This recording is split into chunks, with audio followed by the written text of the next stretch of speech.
आज की चर्चा एक सवाल से शुरू करते हैं।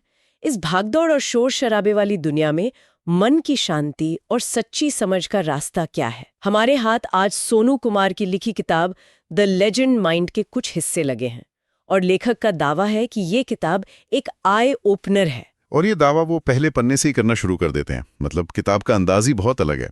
हर सेक्शन की शुरुआत होती है जय गुरुदेव से और एक एक्रोनिम है लेजेंड, जिसका मतलब है legacy, even God and not demons. ये कोई शांत आध्यात्मिक शुरुआत नहीं है, इसमें एक तरह की चुनौती है। बिल्कुल, एक तेवर है।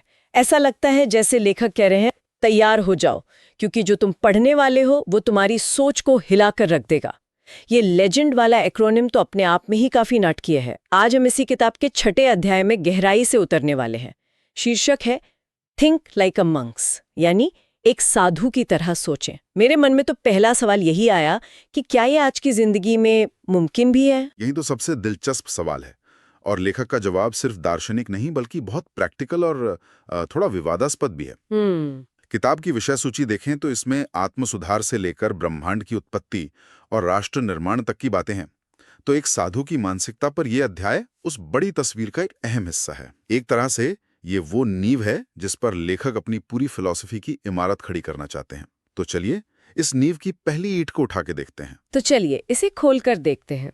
अध्याय की शुरुआत एक बड़ी खूबसूरत तुलना से होती है। लेखक एक बच्चे और एक साधु के नजरिए में फर्क बताते हैं। वो कहते हैं कि एक बच्चे का नजरिया दुनिया की सीखी हुई जटिलताओं को भुलाने के बारे में है, मतलब एक तरह की अनलर्निंग। जबकि एक साधु का नजरिया वो एक कॉन्शियस एफर्ट है, जानबूझकर किया गया अभ्यास, अनुशासन और इंसान के स्वभाव की गहरी समझ पर बना है। और इसी कॉन्शियस एफर्ट की बुनियाद में लेखक 5 आदतें या अभ्यास रखते हैं।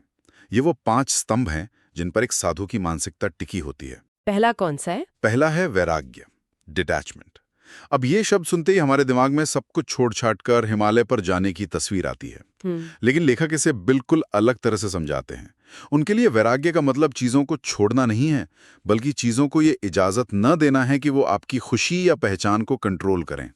मतलब आपके पास लेटेस्ट फोन हो सकता है, लेकिन अगर वो टूट जाए तो आपकी दुनिया नहीं उजड़ जानी चाहिए। आपकी मन की शांति बाहरी चीजों पर निर्भर नहीं होनी चाहिए। कहने में तो ये बहुत आसान लगता है, पर आज की कंज्यूमरिस्ट दुनिया में ये शायद सबसे मुश्किल काम है। बिल्कुल।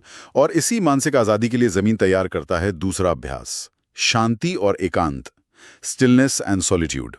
लेखक इसे लोगों से भागना नहीं मानते हैं, बल्कि ये अपने अंदर के शोर को शांत करने का तरीका है। उन्होंने इसे मंकी माइंड को शांत करना कहा है। ये मंकी माइंड वाली बात तो 100% सच है। मैं सुबह एक काम करने बैठती हूँ और मेरा दिमाग 10 अलग अलग दिशाओं में कूद रहा होता है। क्या लंच में खाना है? उस ईमेल का जवाब दिया या नहीं? एकांत शायद उस बंदर को शांत बैठने का मौका देता है। और जब वो बंदर शांत बैठता है तब असली काम शुरू होता है। और यहीं पर तीसरा अभ्यास आता है, धैर्य और अनुशासन, पेशेंस एंड डिसिप्लिन। लेखक साफ कहते हैं कि सच्चा विकास कोई 2 मिनट नूडल नहीं है। इसमें वक्त लगता है, लगातार कोशिश लगती है। अनुशासन उनके लिए कोई सजा नहीं, बल्कि मुश्किल दिनों में अपने लक्ष्य पर टिके रहने का एक नरम लेकिन मजबूत तरीका है। और ये विकास सिर्फ अपने लिए नहीं है। ये बात मुझे बहुत अच्छी लगी। हाँ, चौथा अभ्यास है सेवा, सर्विस। कई मठ परंपराओं में निस्वार्थ सेवा को बहुत महत्व दिया जाता है। यहाँ ज्ञान इस बात को समझने में है कि हमारी भलाई हमारे आसपास के लोगों की भलाई से जुड़ी है। लेकिन यहाँ एक तनाव भी है। एक तरफ लेखक एकांत की बात कर रहे हैं और दूसरी तरफ सेवा की। इन दोनों में संतुलन कैसे बनाया जाए? ये बहुत जरूरी सवाल है। शायद लेखक का इशारा ये है कि पहले एकांत में खुद को इतना मजबूत बनाओ कि जब आप सेवा करने निकलो तो दुनिया का शोर आपको डिगा न सके। आपकी सेवा एक शांत और मजबूत केंद्र से आए। सही पकड़ा। और इसी समझ से जुड़ा है 5वां और आखिरी अभ्यास, विवेक, डिसर्नमेंट। आज के इंफॉर्मेशन के महासागर में ये एक लाइफ जैकेट की तरह है। इसका मतलब सिर्फ सही और गलत में फर्क करना नहीं है, बल्कि ये पहचानना है कि क्या जरूरी है और क्या सिर्फ ध्यान भटकाने वाली चीज, क्या सच है और क्या सिर्फ शोर है। तो ये 5 अभ्यास, वैराग्य, एकांत, अनुशासन, सेवा और विवेक, मिलकर एक फ्रेमवर्क तैयार करते हैं। ठीक है, ये तो हुए सिद्धांत, पर इन सिद्धांतों पर चलने वाले असली साधु को पहचाने कैसे? और यहीं से ये अध्याय एक फिल्म की तरह सीन बदलता है। लेखक हमें थ्योरी से निकालकर सीधे मैदान में ले आते हैं। वो असली और नकली साधुओं की पहचान करने के लिए एक बहुत ही विवादास्पद गाइड देते हैं। हाँ, ये अध्याय का वो हिस्सा है जहां सबसे ज्यादा बहस हो सकती है। लेखक ने कुछ बहुत ही ठोस पैमाने तय किए हैं। पहला है अनुयायी और शिक्षा को लेकर। उनके अनुसार असली साधु फॉलोअर्स नहीं ढूंढते, बल्कि आपके समय की कीमत समझते हैं। वो कहते हैं कि नकली साधु भीड़ चाहते हैं, जबकि असली साधु चाहते हैं कि आप अपना समय बर्बाद ना करें। ये अपने आप में बहुत बड़ी बात है। और शिक्षा के बारे में भी उनका नजरिया बहुत तीखा है। वो कहते हैं कि जो लोग वेदों, गीता या कुरान में लिखी बातें ही दोहराते रहते हैं, वो एक तरह से दूसरों के ज्ञान की रीपैकेजिंग कर रहे हैं। असली साधु अपनी मौलिक सोच, अपना अनूठा दृष्टिकोण सामने रखते हैं। उन्होंने बुद्ध, महावीर, कबीर दास का उदाहरण दिया। लेकिन यहाँ एक सवाल उठता है, क्या हर मौलिक सोच सच में मौलिक होती है, या वो पुराने ज्ञान की ही एक नई व्याख्या है? बुद्ध और कबीर ने भी तो मौजूदा परंपराओं पर ही अपनी प्रतिक्रिया दी थी। तो मौलिकता और व्याख्या के बीच की ये रेखा कहाँ है? गहरा सवाल है। शायद लेखक का मतलब ये है कि असली साधु सिर्फ जानकारी नहीं देता, वो उस जानकारी को अपने अनुभव की कसौटी पर कसकर एक नया दृष्टिकोण बनाता है। वो ज्ञान को जीता है, सिर्फ सुनाता नहीं। लेकिन इसके बाद वो दूसरे पैमाने पर आते हैं जो शायद सबसे ज्यादा चौंकाने वाला है। कौन सा? शारीरिक बनावट और जीवन शैली। हाँ, ये वाला पॉइंट तो वाकई में, मतलब लेखक साफ साफ कहते हैं कि अगर कोई साधु शारीरिक रूप से मोटा है तो इसका मतलब है कि वो भोजन के आकर्षण पर काबू नहीं पा सका है। उनकी नजर में असली साधु का शरीर स्वस्थ और पतला होता है। ये तो एक बहुत ही सीधा आरोप है। और ये काफी विवादास्पद हो सकता है। क्या लेखक ये कह रहे हैं कि आंतरिक अनुशासन का हमेशा एक बाहरी शारीरिक सबूत होता है? कई लोग इस विचार से असहमत होंगे।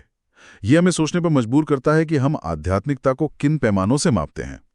इस तरह का मानदंड खतरनाक भी हो सकता है। बिल्कुल, ये हमें बाहरी रूप रंग के आधार पर किसी के बारे में फैसला सुनाने के लिए उकसाता है। और इसी तरह वो जीवन शैली पर भी टिप्पणी करते हैं। नकली साधु शानदार लग्जरी जीवन जीते हैं, जबकि असली साधु सिर्फ जरूरत की चीजों के साथ सादा जीवन जीते हैं। ये तो फिर भी समझ आता है, सादगी का सिद्धांत कहीं परंपराओं में है। हाँ, पर तीसरा मानदंड फिर से बहुत सूक्ष्म है, बोलने का तरीका। ये मुझे बहुत दिलचस्प लगा। लेखक कहते हैं कि असली साधु अपने अनुयायियों से बहुत ज्यादा बात करने से बचते हैं। वो कम बोलते हैं, लेकिन गहरा बोलते हैं। उनके शब्दों में वजन होता है। और नकली साधु बहुत ज्यादा बातें करते हैं, ऐसी बातें जिनका व्यवहारिक जीवन में कोई मतलब नहीं होता। वो बस शब्दों का एक जाल बुनते हैं जो सुनने में अच्छा लगता है, पर असल में खोखला होता है। तो ये एक तरह से लेखक की अपनी चेकलिस्ट है, एक फील्ड गाइड जो काफी व्यवहारिक है, लेकिन ये भी साफ है कि ये उनकी निजी राय पर आधारित है। ये हमें सोचने पर मजबूर करती है कि हम प्रामाणिकता को कैसे मापते हैं। लेकिन लेखक सिर्फ साधुओं पर फैसला सुनाकर नहीं रुकते, वो पाठक को एक सीधी चुनौती देते हैं। और ये कोई छोटी मोटी चुनौती नहीं है। लेखक सिर्फ वर्णन नहीं कर रहे हैं, वो पाठक के लिए एक सीधा सुझाव भी दे रहे हैं।